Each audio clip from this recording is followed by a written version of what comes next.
ഇതാണ് ആദ്യത്തെ top bottom സെറ്റിൽ. ഒരു ബേജിൻ്റെ ലൈറ്റ് ഷെയ്ഡും പറയും, നല്ലൊരു എലഗൻ്റ് ആയിട്ടുള്ള ഷെയ്ഡ്. യോക്കിൽ നല്ല ഭംഗിയുള്ള തിക്കായിട്ടുള്ള ജാംദാനി എംബ്രോയിഡറി വർക്ക് വന്നുണ്ട്. ഒരു ഗ്രീനും റെഡും യെല്ലോ ഒക്കെ കോമ്പിനേഷനിൽ നല്ല തിക്കായിട്ടുള്ള എംബ്രോയിഡറി വർക്ക് വന്നിട്ടുണ്ട്. നെക്ക് വന്നിട്ട് ഒരു റൗണ്ട് നെക്ക് കൊടുത്തിട്ട് ചെറിയൊരു വി പോലെ കൊടുത്തിട്ടുണ്ട്. ഇതിൻ്റെ സ്ലീവ്സിലും ചെറിയൊരു എംബ്രോയിഡറി വർക്ക് ബോർഡറായിട്ട് കൊടുത്തിട്ടുണ്ട്. ഇതുപോലെ ടോപ്പിൻ്റെ ലെങ്ത്ത് വന്നിട്ട് 44 ഇഞ്ചസ് ആണ്. വിത്തൗട്ട് ലൈനിങ്ങിലാണ് വന്നിട്ടുള്ളത്. സ്ലിറ്റഡ് ആയിട്ടുള്ള കുർത്തിയാണ്. ഇതുപോലെ സ്ലിറ്റഡ് കുർത്തിയാണ്. അത്യാവശ്യം കട്ടിയുള്ള മെറ്റീരിയലാണ്. നമുക്ക് വിത്തൗട്ട് ലൈനിങ് ആണെങ്കിലും കംഫർട്ടബിളായിട്ട് യൂസ് ചെയ്യാൻ പറ്റും.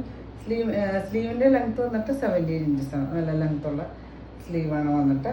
ഇതിന് ബോട്ടം സെയിം ഷെയ്ഡ് ചെയ്തിന് സെയിം മെറ്റീരിയൽ തന്നെ. രണ്ട് സൈഡ് ഇതുപോലെ ഇലാസ്റ്റിക്കാണ്. വേസ്റ്റ് ബാൻഡ് വന്നിട്ട് പിന്നെ ഒരു സെമി പലാസോ. ഇതിന് ബോട്ടത്തിൻ്റെ ലെങ്ത്ത് വന്നിട്ട് 38 ഇഞ്ചസ് ആണ്. സൈസ് അവൈലബിൾ ആയിട്ടുള്ളത് മീഡിയം ടു 3XL വരെയാണ്. Medium, large XL, double XL, 3XL സൈസാണ് അവൈലബിൾ ആയിട്ടുള്ളത്. പ്രൈസ് വന്നിട്ട് 999 ആണ്. 999 പ്രൈസ്.